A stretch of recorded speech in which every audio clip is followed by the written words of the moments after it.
accès aux services publics numériques, il nous faut remplir 2 conditions: être connecté et savoir se servir d'Internet. Sur le premier point, nous sommes tous vigilants pour assurer au plus vite une couverture opérationnelle sur l'ensemble du territoire, et la loi Élan, je pense, nous permettra d'accélérer ces déploiements dont vous avez parlé tout à l'heure, monsieur le ministre, les dispositifs AMEL. D'ailleurs, combien de dispositifs AMEL ont-ils été conclus à ce jour? En pratique, nous le savons, certains de nos concitoyens sont déjà pris en otage, victimes de services publics supprimés au profit de services numérisés avant même que ceux-ci leur soient accessibles. La méthode est quand même surprenante, messieurs les ministres, et fait peu de cas des usagers. Chez moi, on appelle ça mettre la charrue avant les bœufs. Sur les usages, le gouvernement a lancé, vous l'avez dit en septembre, la stratégie nationale pour un numérique inclusif, avec notamment ces 2 mesures phares que sont le pass numérique, 10 millions, je pense que vous reviendrez dessus, monsieur le ministre, et la structuration des hubs. Moi, j'avais noté 5 millions sur la structuration des hubs. Ce plan vous semble-t-il suffisant?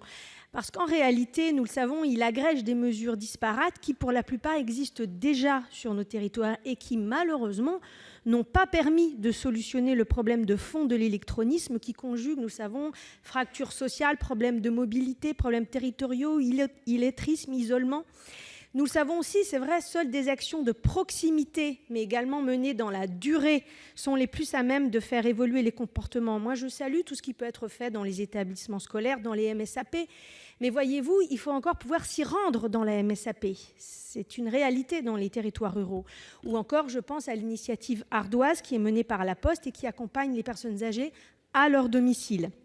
Donc vraiment, je voudrais saluer, messieurs les ministres, votre volonté réaffirmée de proximité, de formation. C'est effectivement essentiel à ce stade des déploiements et des besoins. Mais comment concrètement l'État va-t-il assurer cette mise en œuvre opérationnelle dans les délais impartis, puisque normalement, d'après votre stratégie, en 2022, l'intégralité des services publics doivent passer à l'Internet, donc ça va arriver vite.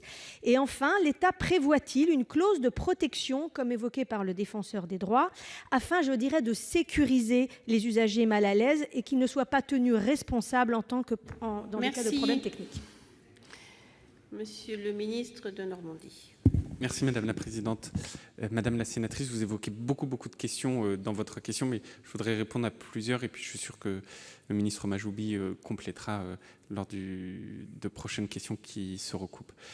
Vous évoquez un sujet sur les AMEL, on en a très peu parlé, mais ça a effectivement créé parfois des inquiétudes, donc je vous remercie de poser la question.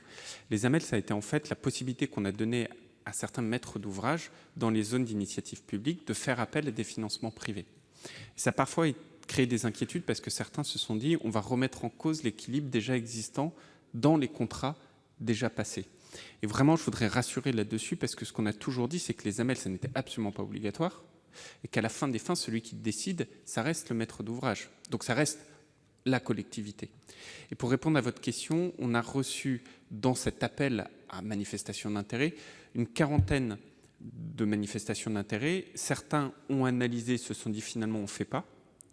Et donc aujourd'hui, au final, on envisage à peu près 1 million de prises, ce qui est conséquent, qui seront financées par ce nouveau dispositif et donc en gros par le privé dans ces zones d'initiative publique.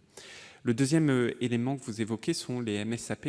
Je crois vraiment que ce soit le ministre Majoubi ou moi-même, depuis le début de ce débat, on montre à quel point il n'y a pas de sujet qui peut être totalement englobant, il n'y a pas de solutions qui peuvent être uniques, mais que c'est vraiment de la dentelle territoriale. Et les MSAP, vous avez 1000 fois raison. D'ailleurs, les MSAP elles-mêmes, il n'y en a pas une qui ressemble à l'autre. Vous avez des MSAP qui sont faites par la Poste, vous avez des MSAP qui sont dans des mairies, vous avez des MSAP qui sont dans des gares SNCF, vous avez des MSAP qui sont créés par les communes dans un lieu dédié, vous avez des MSAP qui sont extrêmement garnis en plein de services publics et d'autres qui font simplement quelques services publics. À chaque fois, ce qu'on essaye de faire, c'est de partir du territoire. Ce qui est sûr, c'est que là, dans la loi de finances, on a consolidé les financements des MSAP, on a mis 15 millions d'euros, mais on est aussi entamé dans une réflexion sur quels sont les services de demain et quelle est l'accessibilité aux MSAP pour que dès 2020, on puisse améliorer la qualité de service rendu par ces MSAP en partant du territoire. Merci, Monsieur le Ministre. La parole est maintenant à Monsieur Yves